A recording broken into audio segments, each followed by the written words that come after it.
If you're in the digital world at all, the last couple of years, man, it's felt like a constant earthquake, right? Strategies that you've relied on for a decade just stopped working.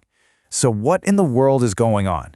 That's what we're going to dig into. We're going to break down this massive Google shakeup, exactly what's changed and why the old rulebook is pretty much useless now. And look, this is the question on everyone's mind. One day, your traffic is looking good, it's stable, maybe it's even ticking up, and then the next, it's just in a nosedive. And you're sitting there thinking, what did I do wrong? It feels like you got hit with a penalty, but you can't figure out why. Well, here's the thing. The game didn't just change. It's like Google picked up the ball and started playing a completely different sport on a whole new field. I mean, just take a look at this timeline. It's pure chaos. Kicking off in March 2024, Google just unleashed this relentless back-to-back series of core updates. And let's be clear, this wasn't just some routine spring cleaning. No, this was a fundamental, ground-up overhaul. They folded the helpful content system right into the core algorithm. They rolled out brand new spam policies, and then, to cap it all off, by December 2025, they dropped this new concept on us called topical integrity, which is, basically their way of measuring how focused and truly authoritative your site is. The whole period was just non-stop, intense volatility. And the impact? Oh, it was absolutely massive. Google themselves came out and said these changes wiped out 45% of the low-quality, unoriginal content in their search results. 45%. Think about that. That's not a tweak, that's a purge. They were cleaning house on a scale we have literally never seen before. And all of this really sets the stage for what I've been calling the Great Decoupling. Okay, so part one of this Great Decoupling, and this might be the most important one to grasp. The link between effort and value has been completely severed. For years, the game was simple, right? It was a volume game. More pages, more keywords, more traffic. You just had to outwork the competition. Well, that equation is officially broken. Google's systems today, they could not care less how much effort you put in. The only thing that matters now is the unique value you actually provide. And yeah, this naturally leads us right into the whole AI debate, which is where so much of the confusion is. Let's get this straight. Google is not penalizing you just for using AI. Not at all. Using AI as a tool, as an assistant to help you brainstorm ideas or get a first draft down, that's totally fine. The thing they're really targeting is using AI as a tactic to just churn out mountains of unedited, generic, low-value content with the sole purpose of tricking the algorithm. That's what they're cracking down on. In fact, they've got a name for it: scaled content abuse. And this is now one of their key spam policies. See, it's not about how the content was made, human, AI, whatever. It's about why it was made. If your primary goal was just to game the rankings and not actually help a real human being, then guess what? It's abuse, plain and simple. You don't even have to take my word for it. Google's own John Mueller put it perfectly. He basically said, stop thinking about AI versus not AI. The real question you should be asking yourself is, what value is my site actually adding to the web? Are you bringing something new to the table, or are you just rehashing what everyone else has already said? That's the benchmark now. And look, this scaled content abuse thing is just one piece of a bigger puzzle. Google's going after a whole bunch of other shady tactics too. You've got site reputation abuse. You probably know it as parasite SEO, where junk content gets published on a big, trusted website. Then there's expired domain abuse, where people buy up old domains just to try and cash in on their history. And of course, they're still cracking down on the classic, just plain old, low-effort, thin content that offers zero help to anyone. All right, so if content isn't about effort anymore, what about the other giant pillar of old-school SEO? I'm talking about links. Well, this is where we get to the second part of the Great Decoupling, the total separation of links from trust. For 20 years, links were the currency of the web. It was a simple formula: more good links equals higher rankings. Yeah, that's not how it works anymore. And the way they enforce this has completely changed. It's kind of scary, actually. The old way, it was loud. You'd get that dreaded manual penalty message in Search Console, and your traffic would just fall off a cliff. You knew you were in trouble. The new way, it's silent. Google's AI, this thing called Spam Brain, it just quietly identifies manipulative links and poof, it neutralizes them. They lose all their value. You get no email, no warning. Your links just stop working. This is a massive philosophical shift. Think about it. Links used to be like votes in an election. The more votes you got, the more popular you are, and the better you ranked. Now, they're treated more like testimony in a court case. Google isn't just counting the number of links you have, it's looking at the pattern of those links to figure out your intent.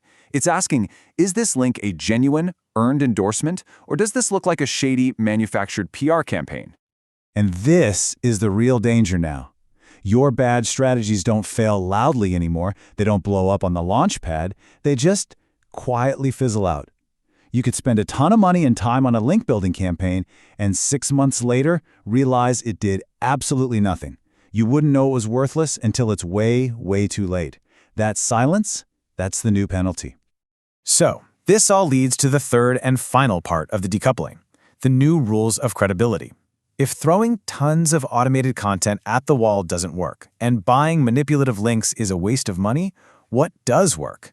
Well, the answer is all about proving your real-world credibility. And Google has a framework for this. You've probably heard of it. 𝐸𝐴T. Yeah, 𝐸𝐴T. It stands for experience, expertise, authoritativeness, and trustworthiness.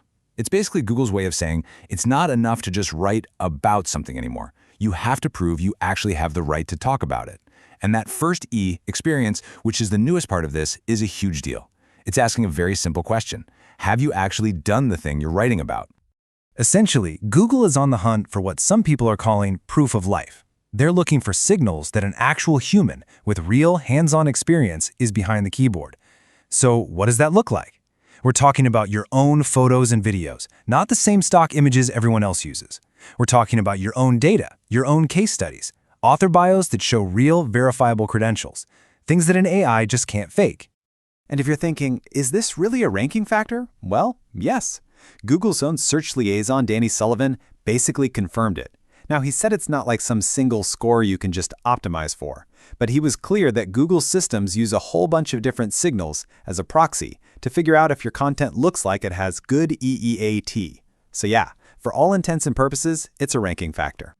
Okay, so after all that, after decoupling effort from value, links from trust, and introducing these new rules of credibility, what does this new reality actually look like? How do we win now in this AI era?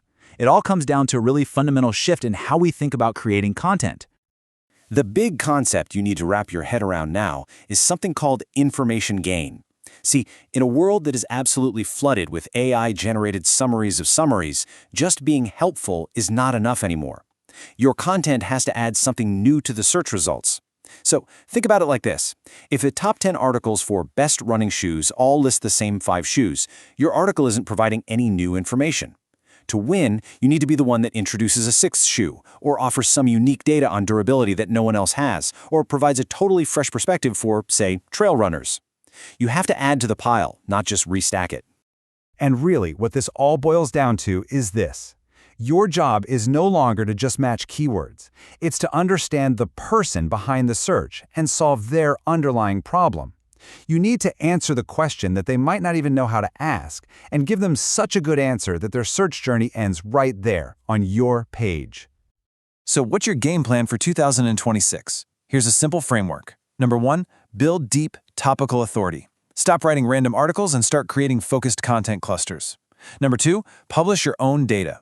Your case studies, your surveys, your results, that's your secret weapon. Number 3, humanize everything. Inject your real opinions, your experiences, and your own photos into every piece. And finally, number 4, audit your site constantly. Prune old content, merge similar pages, update what's out of date. Having 100 mediocre pages is now a huge liability, not an asset. It really is a complete shift in mindset. We used to ask, how can I rank for this keyword? That was the whole game. Now, the only question that matters is, what unique value can my brand, and only my brand, bring to this entire conversation? And that really is the heart of it, isn't it? We're living in an era of just automated noise. Anyone with a keyboard can spin up mediocre content in seconds. And in that kind of environment, real human experience, actual expert judgment, that's become the ultimate differentiator. It's your competitive advantage. So let's just be crystal clear about this. The old SEO world, it's gone. The era of trying to manipulate the system at scale, it's over.